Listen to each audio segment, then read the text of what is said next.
Terminal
bukan sekadar permintaan. Ini adalah seruan perang dari seorang pemimpin. Keesokan harinya, di Gedung Sate, diadakan rapat darurat tertutup. Kapolda, Dandim, dan Kepala Satuan Intel hadir lengkap. Dedi berdiri di depan layar proyektor, menunjukkan data dan foto-foto kejahatan Gatot Kuat. Kita sudah terlalu lama membiarkan ini terjadi. Kalau perlu, saya sendiri akan turun ke lapangan. Saya tidak akan biarkan rakyat kita dipalak di tanahnya sendiri. katanya sambil menatap tajam satu persatu pejabat di ruangan itu. Beberapa pejabat sempat ragu, mereka tahu Gatot punya backing kuat, tapi keberanian Dedi membakar semangat semua yang hadir. Kapolda akhirnya angkat bicara, "Baik, Pak Gubernur. Mulai malam ini, kami turunkan tim intel dan pasukan khusus. Tapi kami butuh keberanian Bapak untuk tetap berdiri bersama kami, meski tekanan akan datang dari berbagai arah." Dedi mengangguk mantap, "Saya tidak gentar, kalau saya harus dihina karena melawan preman, biarlah. Tapi jangan biarkan rakyat kita hidup seperti budak." Kata-katanya seolah menjadi sumpah. Suasana rapat berubah. Tidak ada lagi ketakutan, hanya ada tekad untuk menegakkan keadilan. Malam harinya, tim khusus berpakaian preman mulai menyusup ke terminal Lewi Panjang. Mereka berpura-pura sebagai sopir, tukang parkir, bahkan pengamen. Dari jarak dekat, mereka melihat sendiri bagaimana Gatot kuat memukul seorang sopir hanya karena terlambat bayar setoran. Kamera tersembunyi merekam semua kejadian itu sebagai bukti. Di sisi lain, Gatot kuat mulai mencium adanya gerakan aneh. Ia memerintahkan anak buahnya agar lebih waspada. "Gua nggak mau ada polisi berkeliaran. Kalau ada yang curiga, sikat di tempat," perintahnya. Ia tahu, kekuasaannya sedang diuji. Tapi ia belum sadar bahwa yang datang bukan sekadar polisi biasa, melainkan gubernur dan aparat gabungan yang siap menumbangkannya. Dan di gedung sate, Gubernur Dedi Mulyadi duduk di ruang kerja, menatap peta terminal dan titik-titik kekuasaan Gatot kuat. Hatinya gelisah, tapi juga membara. "Tunggu aku di sana, Gatot. Aku datang bukan sebagai pejabat. Aku datang sebagai suara rakyat," gumamnya. Angin malam Bandung berembus pelan, seolah membawa kabar bahwa badai keadilan akan segera datang menyapu tirani. Di tengah hiruk-pikuk terminal Lewi Panjang, tak ada yang menyadari bahwa para intelijen kini telah menyatu dengan keramaian. Mereka bukan hanya 1-2 orang, tapi sebuah jaringan terorganisir yang diam-diam memetakan setiap sudut kekuasaan Gatot kuat. Ada yang menyamar sebagai tukang ojek, ada yang jadi kernet bas, bahkan ada yang berhari-hari tinggal di emperan warung sebagai pengemis. Setiap gerakan Gatot dan anak buahnya tercatat, setiap percakapan diam-diam direkam. Salah satu agen bernama Reno, menyamar sebagai pengamen dengan gitar butut. Dari sudut tempatnya biasa mangkal, ia melihat sendiri bagaimana Gatot menamparkan seorang pedagang gorengan yang menolak membayar uang keamanan. Pedagang itu jatuh tersungkur, gorengannya tumpah berserakan. Reno menahan emosi, ingin rasanya ia langsung menghajar Gatot saat itu juga, tapi misi ini bukan soal emosi. Ini soal strategi. Di tempat lain, intel perempuan bernama Sari menyamar sebagai tukang rokok keliling. Ia berhasil menyusup masuk ke lingkaran anak buah Gatot yang bernama Reza, preman muda yang baru naik tingkat. Dari Reza, Sari mengorek banyak informasi, rute distribusi pungli, tempat persembunyian uang, dan bahkan nama-nama aparat yang diduga dibeli oleh Gatot. Semua informasi itu langsung dikirim ke markas tim gabungan setiap malam. Sementara itu, Dedi Mulyadi menerima laporan-laporan tersebut setiap pagi. Ia membaca satu persatu dengan mata yang sembab karena kurang tidur. Mereka tak hanya menindas, mereka menjalar seperti racun, gumamnya. Tangannya mengepal. Ia tahu, serangan terbuka tak bisa dilakukan sembarangan. Harus ada momen yang tepat. Dan sebelum itu, semua bukti harus dikumpulkan, rapi, lengkap, dan tak terbantahkan. Di dalam markas Gatot kuat, ketegangan mulai terasa. Beberapa anak buah mulai gusar. "Bang, terminal makin rame sama orang asing. Gua curiga ada yang ngawasin kita," kata salah satu anak buah. Tapi Gatot tertawa meremehkan. "Gua udah suap banyak orang. Gak akan ada yang berani gerak. Lagian gubernur itu cuma banyak bacot, gak berani turun ke sini." Ejeknya, ucapan itu kelak akan jadi kutukan bagi dirinya sendiri. Namun, beberapa anak buah Gatot mulai ragu. Mereka melihat banyak wajah asing mondar-mandir, ada yang terlalu ramah, ada yang terlalu diam. Dan malam itu, salah satu anak buah Gatot yang merasa terancam, diam-diam menghubungi nomor rahasia yang diberikan oleh Sari. "Gue mau keluar dari sini. Gue punya info penting. Tapi tolong, lindungi nyawa gue," katanya. Itu adalah retakan pertama di dalam kerajaan Gatot kuat. Dedi Mulyadi menerima kabar itu dengan penuh harapan. Ini awalnya, satu pengkhianat bisa membuka semua pintu gerbang neraka mereka, katanya sambil menunjuk peta kekuasaan Gatot. Bersama Kapolda, ia mulai merancang operasi besar-besaran, gabungan polisi, TNI, Satpol PP, dan ormas rakyat yang muak pada premanisme. Ini bukan hanya penertiban, ini adalah perang yang harus dimenangkan dengan kehormatan. Dan saat langit Bandung mulai diselimuti awan gelap, di balik bayangan-bayangan terminal, perlawanan rakyat mulai berdenyut. Gatot Kuat belum tahu bahwa waktu kekuasaannya tinggal hitungan hari. Ia sedang duduk santai di kursi kayunya, tertawa keras, sementara ribuan mata mengawasinya dalam diam. Dan badai besar pun mulai bergerak perlahan, menuju pusat kedalimannya. Langit masih gelap ketika deretan kendaraan taktis mulai bergerak diam-diam dari markas Brimob di Cimahi. Di dalamnya, para pasukan bersenjata lengkap duduk dengan wajah tegang.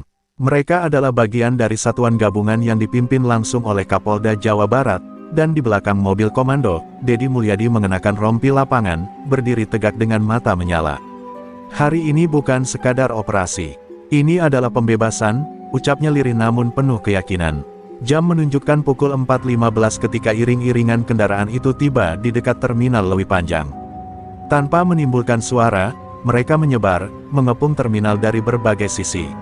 Pasukan berpakaian preman sudah lebih dahulu ada di dalam dan memberi kode. Gatot Kuat sedang berada di ruang belakang terminal bersama 6 anak buah terkuatnya. Tak ada waktu untuk ragu. Komando penyerbuan diberikan tepat pukul 4.30. Teriakan pertama pecah dari arah barat terminal. Sebuah gerbang didobrak, disusul tembakan peringatan ke udara. Gatot terbangun dari tidurnya dengan panik. "Sial, ada yang nyerang!" teriaknya sambil mengangkat parang besar yang tergantung di dinding. Anak buahnya berlarian, sebagian kalang kabut, sebagian berusaha melawan. Tapi mereka tak menyangka serangan datang secepat itu. Gas air mata ditembakkan, jeritan menggema, dan debu terminal berbaur dengan kekacauan. Sementara itu, Dedi Mulyadi berdiri di tengah barisan polisi, menyaksikan langsung penyerbuan yang ia restui. Hatinya campur aduk, antara marah, cemas, dan haru. Ia melihat seorang anak buah Gatot menyerah sambil menangis. Di sisi lain, 2 anggota ormas rakyat yang ikut membantu terlihat menghajar. Preman yang biasa memalak mereka tiap hari. Keadilan mulai membalas dengan tangan rakyat sendiri. Gatot Kuat tidak menyerah begitu saja. Ia melawan dengan brutal. Seorang anggota polisi terkena sabetan parang di bahu, membuat suasana semakin panas. Tapi perlawanan Gatot hanya berlangsung sebentar. Dalam hitungan menit, 2 anggota Brimob berhasil melumpuhkannya dengan tembakan ke kaki. Gatot tersungkur, berteriak kesakitan. "Dasar pengecut, kalian lawan gua rame-rame," makinya, tapi tak ada yang peduli pada teriakannya. Rezim kekuasaannya telah tumbang. Ketika mentari mulai menyinari langit Bandung, terminal Lewi Panjang berubah menjadi saksi sejarah. Puluhan preman digelandang ke mobil tahanan. Barang bukti pungli, senjata tajam, dan catatan setoran ilegal disita. Dedi Mulyadi berjalan di tengah terminal yang kini hening, memungut sebuah sandal tua milik Maksum yang pernah terinjak oleh anak buah Gatot. Ia mengepalkan tangan, menatap langit, seolah berjanji, "Keadilan ini untukmu, Mak." Tangis haru meledak dari para pedagang kecil yang mulai berdatangan pagi itu. Mereka bersujud di lantai terminal, memeluk anggota polisi, dan menangis di kaki Dedi.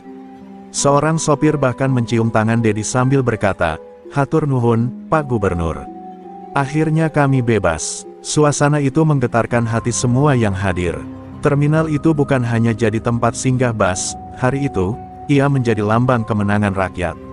Namun di balik semua itu, masih ada satu pesan yang mengendap di pikiran Dedi. Gatot hanyalah satu dari sekian banyak preman yang mencengkeram negeri ini. Setelah ini, akan ada yang lebih besar. Ia tahu, perjuangan belum selesai. Tapi hari itu, satu benteng kezaliman berhasil runtuh. Dan rakyat Jawa Barat akhirnya bisa bernapas lega, walau hanya untuk sesaat. Meski tubuh Gatot Kuat terkapar di lantai sel tahanan Polda Jawa Barat, semangat jahatnya belum padam. Kakinya diperban, wajahnya lebam, namun sorot matanya tetap menyala penuh dendam. Di balik jeruji besi, ia menatap kosong ke arah dinding. Ia tak terima tumbangnya kekuasaannya yang dibangun dengan darah dan kekerasan. Di kepalanya, satu hal terus bergema, "Gue akan bikin mereka semua bayar." Di dalam tahanan, Gatot tak sendirian. Beberapa anak buahnya yang tertangkap bersamanya masih setia dan siap menerima perintah. Ia mulai membentuk jaringan kecil di dalam penjara, menyuap narapidana lama dan petugas yang bisa dibeli. Ia menyebar pesan-pesan ancaman lewat kode dan surat yang diselundupkan keluar. Target utamanya jelas, Deddy Mulyadi dan para polisi yang memimpin operasi penggerebekan. Di luar sana, Deddy Mulyadi mulai menerima laporan dari intelijen bahwa pergerakan mencurigakan terjadi di beberapa titik. Seorang mantan preman yang kini jadi saksi kunci dalam kasus Gatot ditemukan tewas di kontrakannya, tubuhnya penuh luka tusukan. Deddy langsung terdiam lama saat melihat laporan itu. Dia baru mau membangun hidup yang baru, gumamnya. Keputusan harus dibuat lebih tegas, perlindungan bagi semua saksi dan keluarga korban harus diperketat. Kepolisian pun meningkatkan pengamanan terhadap saksi dan tokoh masyarakat yang terlibat membantu operasi. Namun, teror tetap menyebar. Ada yang menerima ancaman lewat telepon, ada yang warungnya tiba-tiba dilempar molotov oleh orang tak dikenal. Deddy Mulyadi mulai mengumpulkan semua pejabat daerah dan tokoh-tokoh pemuda. Premanisme tak tumbang hanya dengan satu operasi. Kita harus bersatu agar ini tak terulang lagi, tegasnya. Gatot, dari dalam sel, tertawa puas ketika mendengar kekacauan itu. Baginya, penjara hanyalah tempat persinggahan sementara. Ia yakin, cepat atau lambat, ia bisa keluar, dengan uang, dengan pengaruh, atau dengan cara kekerasan. Ia punya satu orang kepercayaan yang belum tersentuh aparat, Togar, tangan kanannya, yang bersembunyi di luar negeri selama penggerebekan. Togar kini mulai menggerakkan sisa-sisa pasukan bayangan Gatot. Sementara itu, di sebuah rumah sakit di Bandung, salah satu petugas polisi yang ditusuk orang tak dikenal masih koma. Istrinya menangis tanpa henti, sementara anaknya yang masih kecil terus bertanya kapan ayahnya bangun. Berita ini mengguncang masyarakat. Mereka mulai sadar bahwa perang melawan preman bukan hanya urusan pemerintah, tapi tanggung jawab semua pihak. Kemarahan mulai berubah menjadi tekad kolektif. Di tengah kondisi yang makin mencekam, Deddy Mulyadi berdiri di podium saat acara doa bersama masyarakat korban premanisme. Dengan suara lantang, ia berkata, "Selama saya masih berdiri di tanah Jawa Barat ini, tak satu pun preman boleh merasa lebih tinggi dari rakyat." Tepuk tangan membahana, namun Deddy tahu, ucapan itu adalah janji besar. Ia sedang berdiri di atas bara, dan bara itu bisa menyala kapan saja. Sementara langit malam menggantung kelabu di atas kota Bandung, di dalam penjara, Gatot menulis surat rahasia yang dibungkus dalam nasi bungkus. Ia menyelipkannya lewat seorang pengunjung, lalu tertawa pelan. "Perang baru dimulai," bisiknya. Di luar sana, Deddy Mulyadi menatap bintang yang mulai redup, tahu bahwa tugasnya belum selesai. Sebab musuh yang tak terlihat, jauh lebih berbahaya dari yang terlihat. Di tengah gemerlap malam Jakarta, seorang pria bertubuh kekar dan berwajah keras berdiri di balkon sebuah apartemen mewah. Namanya Togar, tangan kanan Gatot kuat yang selama ini bersembunyi setelah mendengar bosnya digulung oleh polisi dan Gubernur Deddy Mulyadi. Tak ada senyum di wajahnya, hanya tatapan dingin penuh dendam. Di tangannya, ia meremas surat yang diselundupkan dari penjara, tulisan tangan Gatot, "Saatnya balas.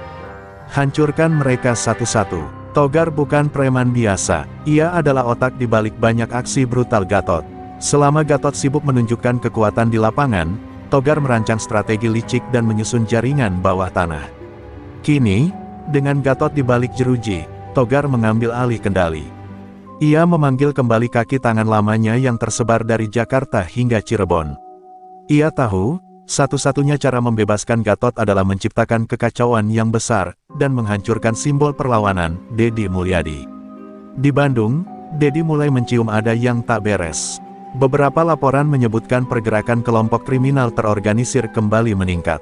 Terminal lain seperti Cicahem dan Cileunyi mulai dipenuhi wajah-wajah asing yang menebar ancaman diam-diam. Deddy langsung menggelar rapat darurat dengan Kapolda. Gatot mungkin dipenjara, tapi jaringannya masih hidup. Dan ini bukan preman sembarangan, ini operasi balas dendam, tegasnya. Beberapa hari kemudian, sebuah ledakan mengguncang pos polisi di sekitar Lewi Panjang. Tidak ada korban jiwa, tapi pesan yang ditinggalkan jelas, simbol tengkorak dengan inisial, TG. Masyarakat mulai gelisah. Trauma akan masa-masa preman berkuasa mulai muncul lagi. Polisi segera memperketat pengamanan, sementara media mulai ramai memberitakan kemunculan bayangan Gatot, yang disebut-sebut sebagai dalang baru, dan semua jari menunjuk ke satu nama, Togar. Togar sendiri tidak tinggal diam. Ia mulai menggunakan media sosial gelap untuk menyebar propaganda. Meme-meme fitnah tentang Deddy Mulyadi beredar cepat, menciptakan kebingungan dan keraguan di kalangan rakyat. Lihat, gubernur kalian hanya cari panggung. Begitu isi salah satu unggahan. Tapi Deddy tetap tenang. Ia tahu, perang ini bukan hanya fisik, tapi juga psikologis. Dan ia tidak akan mundur sedikit pun. Di tengah tekanan itu, Deddy melakukan manuver berani. Ia mengumumkan pembentukan pasukan anti preman terpadu, terdiri dari polisi, TNI, dan tokoh masyarakat. Langkah ini mengagetkan banyak pihak, termasuk Togar. Namun Togar tak gentar. Ia justru mempercepat rencananya, menyusupkan orang-orangnya ke dalam sistem untuk mencari celah menghancurkan Deddy dari dalam. Dalam senyap, Deddy mulai menelusuri latar belakang Togar. Ia mendapati fakta mengejutkan. Togar pernah menjadi tentara bayaran di luar negeri, ahli strategi gerilya, dan punya jaringan senjata gelap. Ini bukan hanya preman, ini adalah mesin kehancuran yang dirancang untuk merusak tatanan. Kalau kita tidak bergerak cepat, Jawa Barat bisa kembali ke masa kegelapan, ujar Deddy kepada Kapolda dengan nada berat. Malam itu, di ruang kerjanya, Deddy menatap peta Jawa Barat yang mulai ditandai titik-titik merah. Ia menarik napas panjang. Togar bukan sekadar bayangan Gatot. Dia adalah iblis yang sedang menunggu celah. Tapi kita tidak akan beri dia waktu. Di sisi lain, di markas rahasianya, Togar menatap peta yang sama, dan menancapkan pisau ke atas titik bertuliskan Purwakarta. Pertempuran besar, baru saja dimulai. Fajar baru saja menyingsing ketika ledakan dahsyat mengguncang pusat kota Purwakarta. Suara dentuman terdengar hingga radius 5 km, membuat warga terbangun dengan panik. Asap tebal mengepul dari kantor kelurahan yang baru saja diresmikan 2 minggu lalu oleh Gubernur Deddy Mulyadi. Bangunan luluh lantak, dan di reruntuhannya ditemukan simbol tengkorak, tanda khas Togar. Teror telah dimulai, dan kali ini, sasarannya bukan sekadar aparat, tapi simbol-simbol pemerintah daerah. Deddy Mulyadi bergegas menuju lokasi, didampingi Kapolda dan Pangdam. Wajahnya tegang namun tegar. Ia tahu ini bukan serangan acak. Ini pesan terbuka bahwa Togar menantang langsung.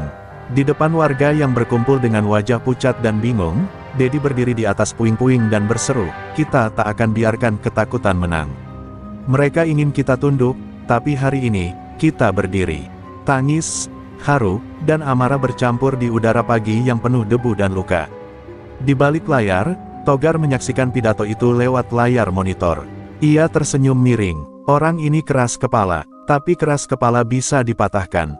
Ia lalu memberi perintah pada orang-orangnya di lapangan untuk menjalankan rencana tahap kedua, menculik salah satu pejabat penting yang dekat dengan Deddy. Targetnya adalah Haji Salim, tokoh masyarakat yang selama ini jadi penyuplai informasi dan penggerak warga di banyak operasi anti preman. Sore harinya, kabar menggemparkan datang. Haji Salim diculik saat dalam perjalanan pulang dari masjid. Mobilnya ditemukan di pinggir jalan, kosong, dengan bekas darah di jok belakang. Deddy menggenggam erat berkas laporan yang baru diserahkan padanya. Matanya memerah, bukan karena takut, tapi karena murka. "Ini sudah kelewat batas," katanya pelan, nyaris seperti desahan. Tapi di balik suara pelan itu, terpendam kemarahan yang membara. Kepolisian segera melancarkan operasi besar-besaran di seluruh titik rawan di Purwakarta dan sekitarnya. Drone diterbangkan, pasukan diterjunkan, dan rumah-rumah yang dicurigai jadi markas jaringan Togar digeledah. Tapi Togar licin. Ia selalu satu langkah di depan. Ia berpindah dari satu tempat ke tempat lain, bersembunyi di balik topeng rakyat biasa, dan membiarkan anak buahnya menjadi umpan. Namun sebuah titik terang muncul. Seorang pemuda pengantar makanan yang melihat proses penculikan Haji Salim diam-diam menyampaikan informasi kepada polisi. Ia menyebutkan lokasi gudang tua di pinggiran Waduk Jatiluhur, tempat ia mendengar suara rintihan dan suara pria kasar menyebut-nyebut nama Togar. Deddy langsung memerintahkan penyerbuan malam itu juga, tanpa menunggu matahari terbit. "Satu malam bisa jadi kematian bagi orang baik," ujarnya.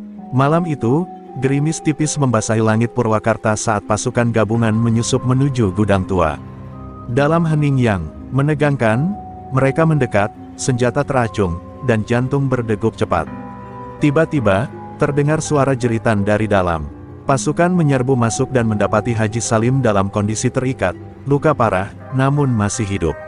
Tapi mereka juga menemukan sesuatu yang lain, sebuah rekaman video yang ditinggalkan dengan sengaja. Video itu menampilkan Togar berdiri di depan peta Jawa Barat, tangannya menunjuk kota-kota besar. "Ini baru permulaan, Dedi," ucapnya dalam video. "Kau pikir kau bisa bersihkan Jawa Barat? Kau salah. Aku akan hancurkan semua yang kau bangun. Dari Purwakarta, ke Garut, hingga Sukabumi." Dedi Mulyadi menatap layar itu dengan rahang mengeras. Ia tahu, pertempuran baru saja naik level. Dan Togar tak akan berhenti sebelum semuanya hancur. Langit Garut memerah menjelang senja ketika sirine ambulans meraung bersahut-sahutan. Sebuah mobil patroli meledak di kawasan Tarogong Kidul, hanya beberapa meter dari kantor pemerintahan kabupaten. Tubuh dua anggota Satpol PP tergeletak tak bernyawa. Di lokasi kejadian, polisi menemukan selebaran bertuliskan, "Kau tak bisa lindungi mereka, Dedi. Aku akan buat mereka takut mengucapkan namamu," ditandatangani dengan simbol tengkorak. Teror Togar telah berpindah ke Garut. Dedi Mulyadi langsung turun ke lapangan, kali ini dengan pengawalan ekstra ketat. Ia tak sudi bersembunyi di balik meja kekuasaan. Di depan keluarga korban, ia menundukkan kepala dan bersumpah, seluruh darah yang tumpah akan dibayar lunas. Tidak ada kompromi. Namun di balik kata-kata keras itu, batinnya bergejolak. Ini bukan lagi pertempuran politik atau hukum. Ini sudah menjadi perang hidup dan mati antara keadilan dan kekacauan. Kapolres Garut, Kombes Nanda, melaporkan bahwa terdeteksi sinyal komunikasi dari jaringan Togar di wilayah Pegunungan Papandayan. Namun akses ke sana sulit, penuh semak dan tebing curam, lokasi ideal untuk markas persembunyian. Dedi memutuskan untuk ikut dalam operasi penelusuran, melanggar protokol keamanan. "Kalau aku bersembunyi, rakyat juga akan takut berdiri," katanya tegas.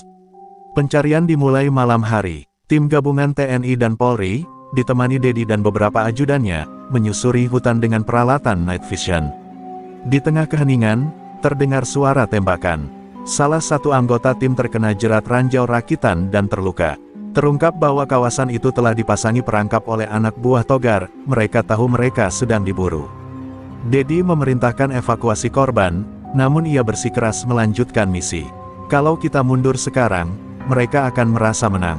Akhirnya, mereka menemukan sebuah bangunan semi-permanen di balik lereng curam, tertutup dedaunan dan jaring kamuflase. Dari dalam terdengar suara orang berbicara. Tim bersiap menyerbu, tapi sebelum mereka bergerak, bangunan itu meledak. Api membubung tinggi. Togar tidak ada di sana, tapi jelas, tempat itu baru saja ditinggalkan. Sebuah radio tua yang tertinggal mengeluarkan suara, "Kau cepat, Dedi. Tapi aku lebih cepat, aku sudah di kota selanjutnya." Sesaat kemudian, laporan masuk dari Garut Kota, sekelompok preman menyerang pasar tradisional, mengobrak-abrik toko dan menculik seorang anak pengusaha yang dikenal mendukung program gubernur. Dedi menatap layar komunikasi di tangannya. Napasnya berat. Ini bukan sekadar teror, ini balas dendam yang dijalankan dengan strategi militer, ujarnya kepada Kapolda. Togar ingin membelah rakyat lewat ketakutan. Warga Garut mulai resah. Banyak yang memilih menutup usaha lebih awal, takut akan serangan lanjutan. Dedi tak tinggal diam. Ia mengerahkan pasukan tambahan, membentuk barikade di titik-titik vital, dan membuka posko keamanan rakyat. Ia juga mengumumkan sayembara, siapapun yang bisa memberikan informasi akurat mengenai keberadaan Togar, akan diberi penghargaan besar. "Kita tak bisa hanya bertahan. Kita harus menyerang balik," serunya dalam siaran langsung di seluruh Jawa Barat. Dan malam itu, di balik bayang-bayang kota, seorang pemuda misterius menghampiri posko polisi. Dengan suara pelan dan mata penuh dendam, ia berkata, "Aku tahu di mana Togar. Dan aku ingin ikut kalian, karena adikku dibunuh oleh gerombolannya." Perang belum usai, tapi untuk pertama kalinya, cahaya perlawanan muncul dari rakyat sendiri. Pagi yang dingin menyelimuti Sukabumi ketika konvoi rahasia tim gabungan TNI Polri bergerak pelan menuju sebuah rumah tua di kaki Gunung Gede. Pemuda misterius yang sebelumnya datang ke posko Garut kini duduk di barisan belakang, mengenakan jaket lusuh. Namanya Damar, dan suaranya bergetar saat berkata, "Togar sering ke rumah itu. Di sanalah dia menyembunyikan para sandera dan merancang serangan." Wajahnya menyimpan luka lama, adiknya dibunuh di depan matanya karena menolak menjadi kurir senjata untuk jaringan preman Gatot Kuat. Dedi Mulyadi mengizinkan operasi ini berlangsung dengan syarat ketat, tak boleh ada warga sipil terluka.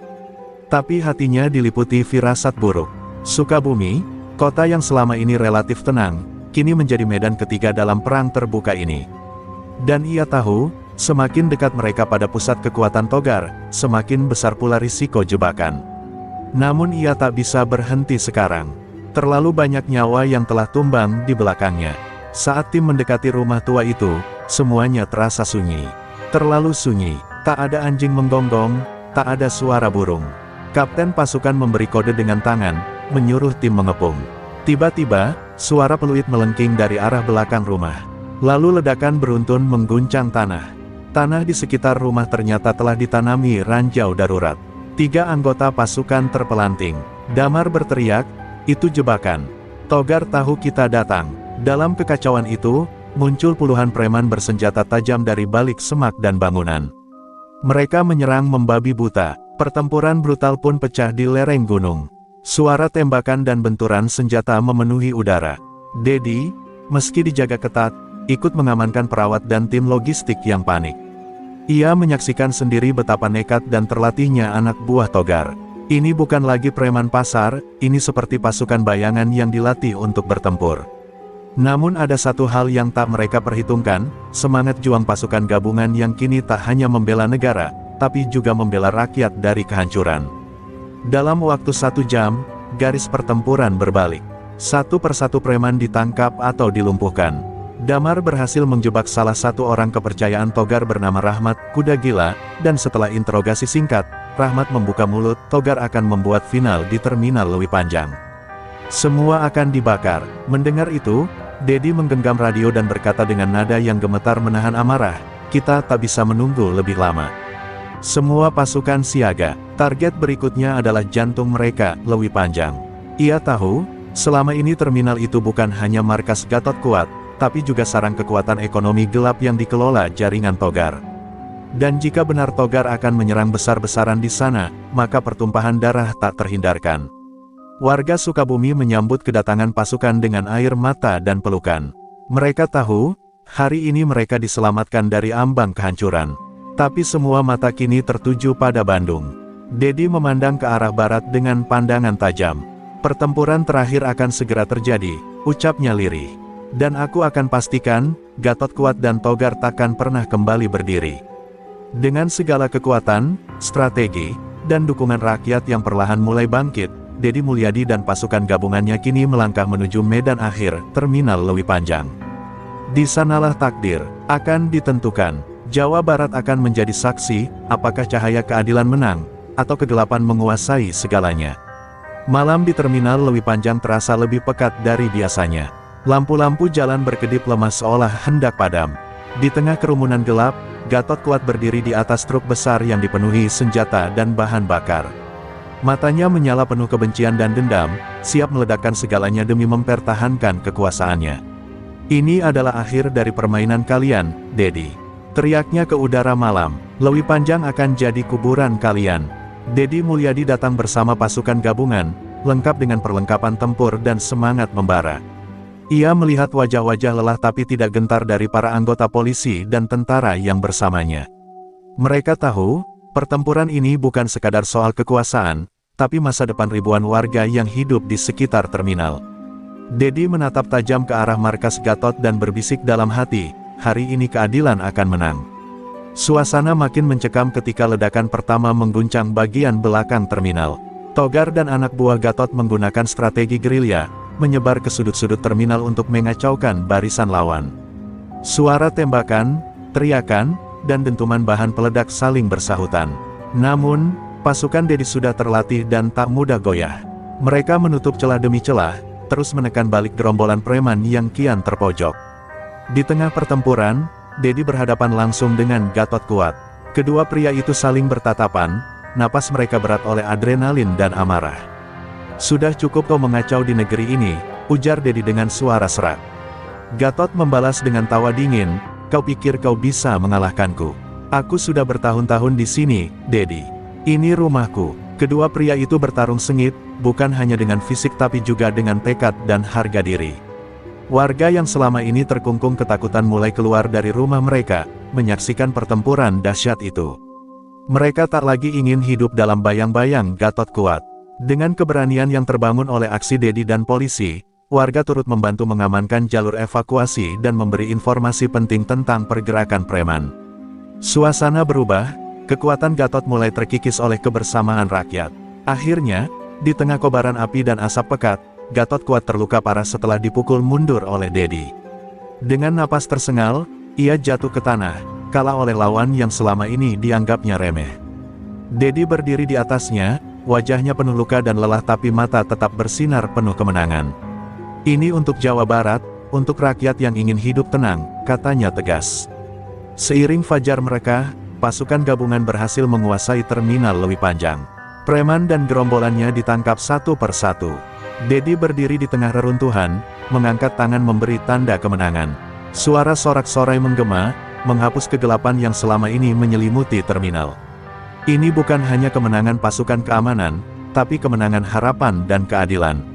Namun di balik semua itu, Dedi tahu pertempuran melawan kejahatan tak akan pernah benar-benar selesai.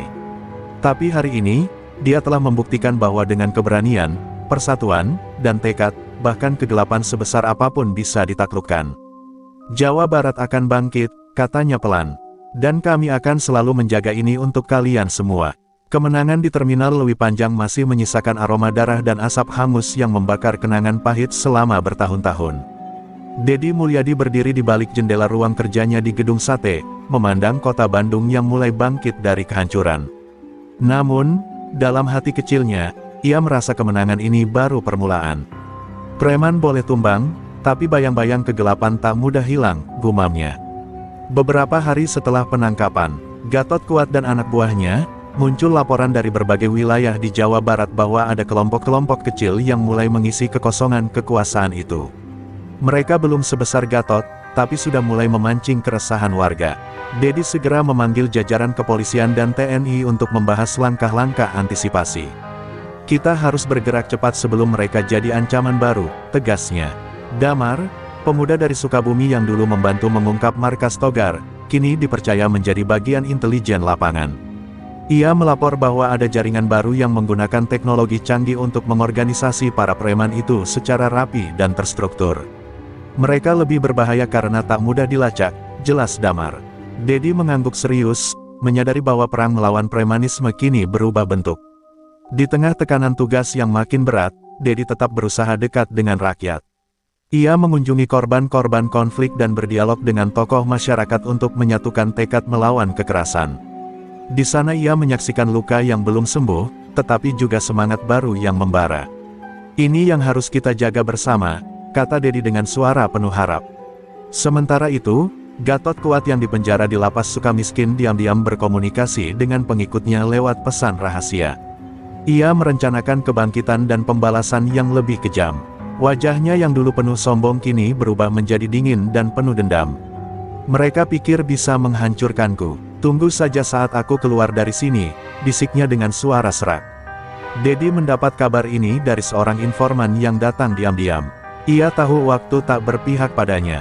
Sore itu, di ruang rapat tertutup, ia menginstruksikan pengetatan pengawasan di semua lapas dan memerintahkan pengembangan teknologi pengintaian baru. Kita harus mematahkan akar kekuasaan Gatot sebelum tumbuh lagi, katanya tegas, menatap mata semua anggota timnya. Malamnya, Dedi merenung di halaman rumah dinasnya. Angin dingin bertiup pelan, membawa bayangan masa depan yang penuh tantangan.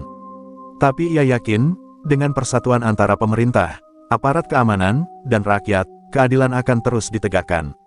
Ini bukan akhir, tapi perjalanan panjang yang harus kami jalani, ucapnya lirih.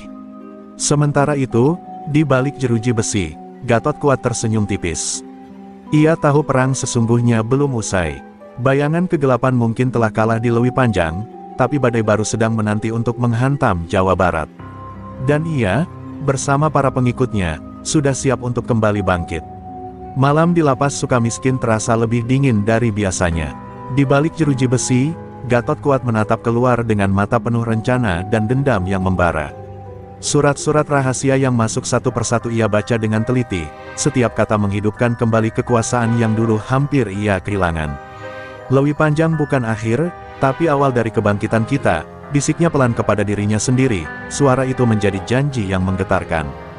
Di luar penjara, Dedi Mulyadi terus mengawasi situasi dengan penuh kewaspadaan. Ia tahu waktu adalah musuh terbesar mereka sekarang. Tim intelijen telah melaporkan adanya pergerakan mencurigakan di beberapa titik di Bandung dan sekitarnya. Preman-preman kecil yang dulu terpinggirkan mulai berkumpul, membentuk jaringan baru dengan kekuatan yang lebih tersembunyi. Mereka bermain lebih licik sekarang, ujar Dedi dalam rapat tertutup bersama Kapolda. Sementara itu, di sebuah gudang tua di pinggiran kota, para pengikut Gatot berkumpul secara rahasia. Suasana penuh ketegangan namun penuh semangat. Mereka menyusun strategi baru yang lebih terorganisir dan memanfaatkan teknologi digital untuk menghindari deteksi aparat. Ini bukan lagi zaman perang jalanan biasa, kata salah satu pemimpin kelompok itu. Kita akan serang, dengan cara yang tidak terduga. Dedi tak tinggal diam, ia segera memperkuat jaringan intel dan merangkul lebih banyak tokoh masyarakat serta aktivis anti-premanisme untuk ikut bergerak bersama. Ia percaya, kekuatan rakyat yang bersatu adalah senjata utama melawan bayangan gelap yang mengintai. Kita harus menjadi lebih cerdas dan cepat, tegas Dedi di hadapan pasukan gabungannya. Di tengah hiruk-pikuk itu, muncul kabar mengejutkan bahwa seorang anggota polisi senior diduga memberikan informasi rahasia kepada kelompok Gatot. Kecurigaan ini mengguncang kepercayaan di tubuh kepolisian Jawa Barat. Dedi harus bertindak cepat untuk membersihkan institusinya agar misi besar ini tidak gagal karena pengkhianatan dari dalam. Pengkhianatan harus dihukum seberat-beratnya, katanya dingin. Konflik baru ini menambah beban psikologis Dedi, tapi juga meneguhkan tekadnya. Ia sering terjaga di malam hari, merencanakan langkah demi langkah, berkomunikasi dengan para pemimpin daerah agar sinergi bisa maksimal. Kami bukan hanya membasmi preman, tapi menjaga masa depan generasi, ucapnya saat berbicara dengan istrinya di telepon, suara penuh harap. Di sisi lain, Gatot mulai mengirim beberapa kaki tangannya untuk menyusup ke dalam kelompok masyarakat dan lembaga pemerintahan kecil. Mereka menyebar desas-desus, menebar ketakutan, dan mencoba memecah belah solidaritas. Namun Dedi dan timnya sudah waspada, berusaha menangkis dengan informasi yang akurat dan pendekatan humanis kepada masyarakat. Ini perang psikologis yang harus kita menangkan, tegas Dedi. Bab ini menutup dengan bayangan gelap yang semakin pekat di cakrawala Jawa Barat, namun di sisi lain, cahaya harapan dari tekad dan persatuan masih menyala. Dedi Mulyadi dan seluruh aparat tahu bahwa perjuangan sesungguhnya baru dimulai, dan mereka harus siap menghadapi badai yang lebih besar daripada sebelumnya. Ketika cahaya pagi mulai menyinari kota Bandung, suasana di markas gabungan polisi dan Pemprov Jawa Barat berubah menjadi tegang. Dedi Mulyadi duduk di ruang rapat dengan wajah serius, menatap data yang baru saja masuk. Informasi terbaru menyebutkan bahwa pengkhianatan yang diduga ada bukan hanya satu orang, melainkan jaringan kecil yang menyusup ke berbagai divisi aparat keamanan.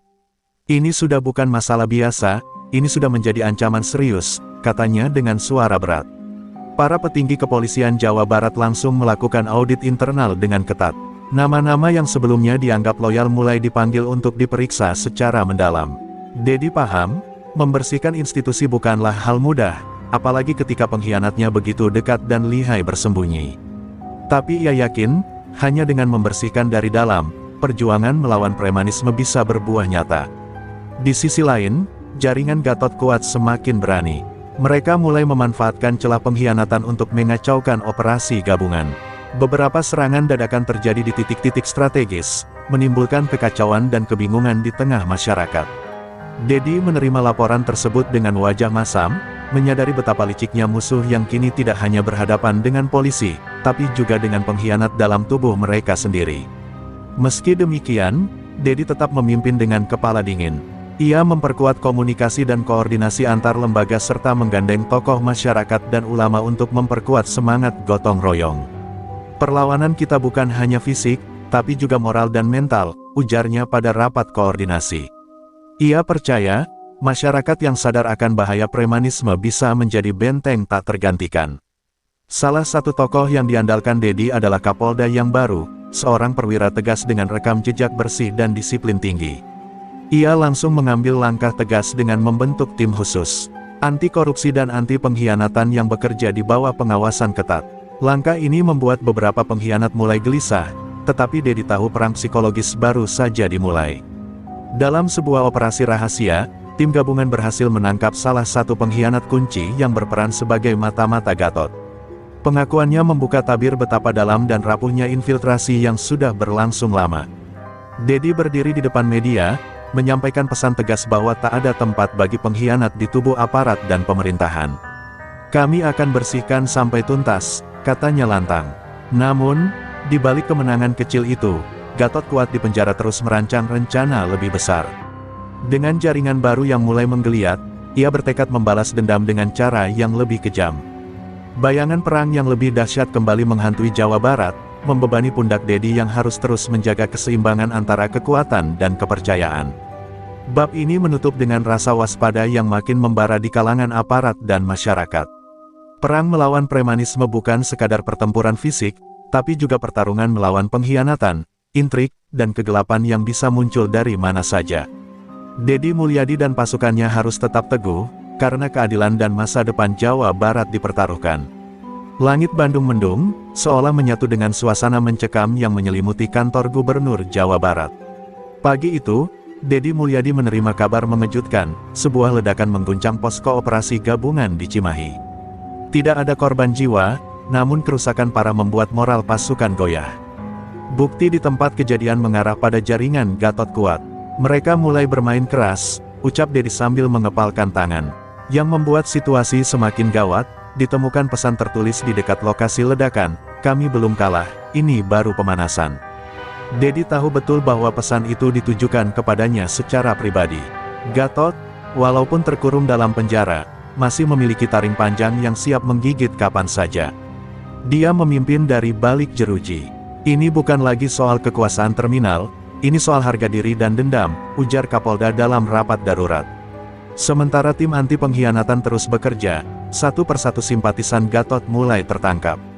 Namun bersamaan dengan itu, muncul kelompok-kelompok baru yang menyebut diri mereka penerus kuat. Mereka mengacaukan pasar, menebar teror di terminal, dan menyebarkan propaganda bahwa Gatot adalah korban kesaliman negara. Masyarakat pun mulai resah, suara-suara takut mulai terdengar di jalanan. Kalau Gatot bisa mengatur segalanya dari penjara, lalu siapa yang benar-benar aman? Bisik seorang pedagang. Dedi Mulyadi tak tinggal diam. Ia mengadakan forum terbuka bersama tokoh agama, pemuda, dan warga. Dalam pidatonya, ia mengangkat fakta bahwa ketakutan adalah senjata utama premanisme. "Kita tidak boleh menyerah. Kita harus berdiri bersama. Gatot bisa merusak tembok, tapi tidak bisa merusak jiwa kita yang bersatu," ucapnya penuh semangat. Air mata warga mengalir, bukan karena takut, tapi karena harapan itu kembali menyala. Di balik jeruji, Gatot kuat tertawa dingin. Ia menerima laporan dari anak buahnya yang menyamar sebagai napi biasa. Dedi mulai melibatkan rakyat. "Menarik, mari kita lihat seberapa kuat rakyat itu bisa bertahan," gumamnya sambil menatap langit-langit sel penjara. Ia memerintahkan gerak diam-diam, rencana menculik salah satu kepala dinas yang dekat dengan Dedi sebagai pesan berikutnya. Sore harinya, petugas lapas menemukan lubang kecil yang baru digali di bawah tempat tidur Gatot. Sekilas terlihat sepele, tapi cukup menunjukkan bahwa sang preman legenda sedang menggerogoti sistem dari dalam. Kepala lapas langsung melaporkannya ke Dedi. "Ini gila, dia tidak hanya memimpin, tapi berusaha kabur," kata Kapolda murka. Dedi hanya terdiam, tatapannya kosong, namun dalam hatinya berkobar tekad yang lebih kuat. Malamnya, Dedi mengumpulkan semua komandan lapangan dan memberi perintah khusus. Operasi besar-besaran akan dilakukan, bukan hanya di jalanan tapi juga di penjara. Ia menginginkan Gatot dipindahkan ke sel isolasi dengan pengawasan super ketat. "Kalau perlu, kita pindahkan ke Nusa Kambangan. Bandung tidak boleh terus hidup dalam ancaman," tegasnya. Bab ini berakhir dengan suara sirine panjang yang meraung-raung di penjara Sukamiskin, saat tim khusus memasuki area untuk mengeksekusi perintah Dedi. Di luar, hujan turun deras, seolah langit pun tahu bahwa perang belum selesai. Ini bukan sekadar pertarungan antara aparat dan preman, tapi antara kebenaran dan kejahatan yang membungkus dirinya dengan topeng ketakutan. Dini hari menyelimuti Bandung dengan udara dingin yang menusuk tulang. Di lapas Sukamiskin, ratusan personel polisi bersenjata lengkap mengepung area Blok C. Di dalamnya, Gatot kuat tengah tertidur lelap, tidak menyadari bahwa ajal kebebasannya akan segera direnggut. Dengan perintah dari Gubernur Deddy Mulyadi dan restu dari Mabes Polri, malam itu Gatot akan dipindahkan ke Lapas Nusa Kambangan, penjara paling kejam di negeri ini.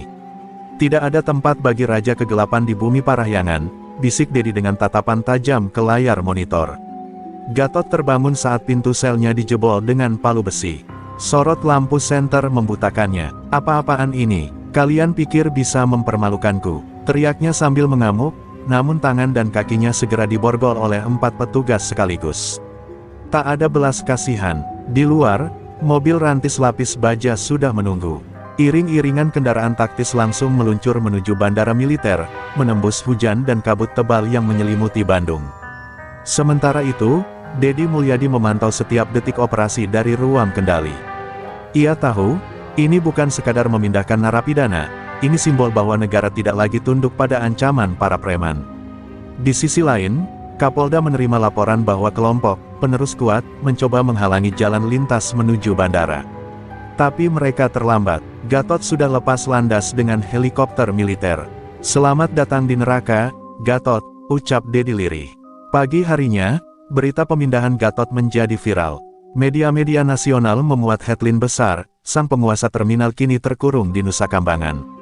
Warga Jawa Barat bersorak, pedagang, sopir angkot, bahkan tukang parkir merasa beban berat terangkat dari bahu mereka.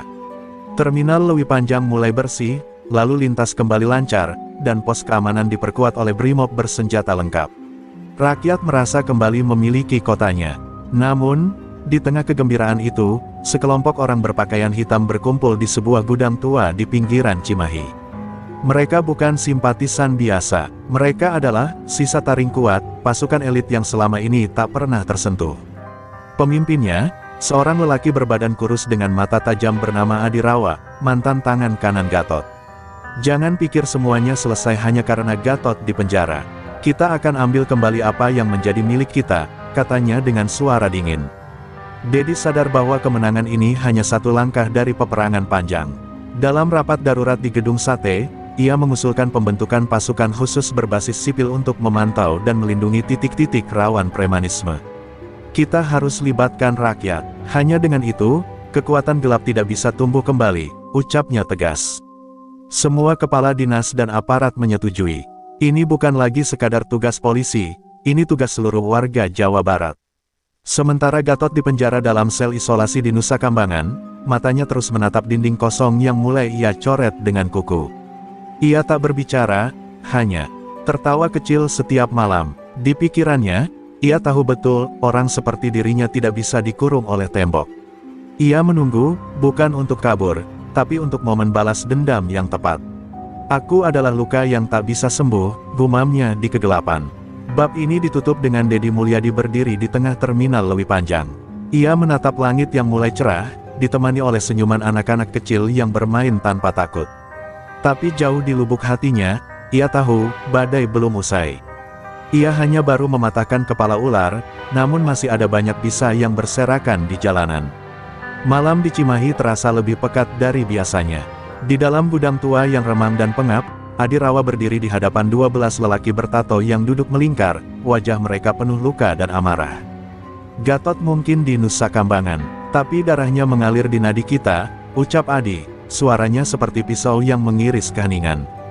"Ia bukan sembarang preman, ia adalah dalang bayangan Gatot yang dulu mengatur jalur distribusi senjata dan pemerasan skala besar.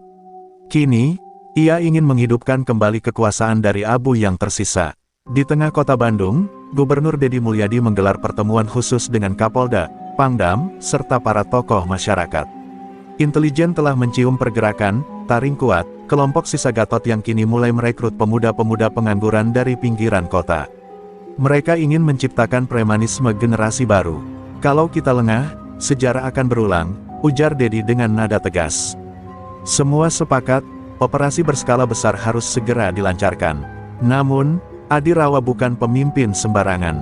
Ia tahu taktik gerilya lebih baik dari siapapun. Malam itu juga, mereka menyebar ke berbagai sudut kota, menyamar sebagai pedagang kaki lima, tukang ojek, hingga satpam parkir.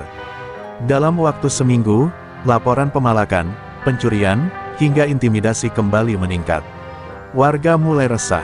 Keheningan yang sempat dinikmati setelah Gatot tumbang, kini mulai terusik oleh ketakutan baru. Di tengah kekacauan, seorang pemuda bernama Bima, mantan preman yang telah insaf karena Dedi Mulyadi, mendatangi gubernur dengan napas terengah. "Pak, saya kenal Adi Rawa. Dulu saya anak buahnya sebelum saya kabur. Kalau kita tidak segera bertindak, dia akan menciptakan kekuatan yang lebih gila dari Gatot," ucapnya. Dedi menatap mata pemuda itu lekat-lekat, lalu berdiri sambil berkata, "Kalau begitu, kita harus masuk ke dalam kegelapan untuk memutus akar terakhirnya." Satuan elit gabungan polisi, TNI, dan sipil mulai dibentuk, dinamakan Pasukan Penjernih Jawa Barat. Mereka dilatih secara intensif untuk menyamar, menyusup, dan menghancurkan markas bawah tanah preman. Bima diminta menjadi informan. Dengan nyawa sebagai taruhannya, ia kembali menyelusup ke jaringan lama yang pernah ia tinggalkan. Malam demi malam, ia mencatat wajah, nama, dan lokasi. Dalam diam, ia menangis, karena banyak teman lamanya kini berubah menjadi iblis tak berperi kemanusiaan. Sementara itu, Adi Rawa mulai merancang aksi besar, menyerang dan membakar pos pengamanan di Terminal Lewi Panjang sebagai simbol kebangkitan. "Kita akan kirim pesan pada Dedi Mulyadi, bahwa kekuatan jalanan tak pernah bisa mati," teriaknya. Anak buahnya bersorak. Rencana dimulai, dan waktu penyerangan ditetapkan malam Minggu mendatang, saat penjagaan dianggap paling lemah.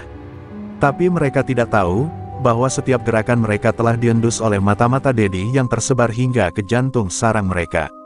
Malam penyerangan pun tiba. Adi Rawa dan puluhan anak buahnya datang dengan senjata rakitan, molotov, dan parang tajam. Tapi saat mereka mendekat ke terminal, lampu mendadak menyala terang benderang, dan dari segala arah, puluhan aparat bersenjata mengepung. "Letakkan senjata, kalian sudah dikepung," teriak Kapolda. Adi Rawa sadar, ia dijebak. Ia menatap langit, lalu tertawa seperti orang gila. "Kalau mati pun, aku mati sebagai bayangan terakhir Gatot." Dan pertempuran brutal pun pecah di jantung kota. Dedi Mulyadi berdiri di tengah puing-puing pertempuran. Ia melihat Adi Rawa diseret dengan luka tembak di perut, masih sempat tertawa meski darah membasahi tanah. "Satu lagi taring gelap dicabut," ucap Dedi lirih. Tapi di sudut pikirannya, ia bertanya, berapa banyak lagi yang lahir dari luka dan dendam seperti Gatot dan Adi.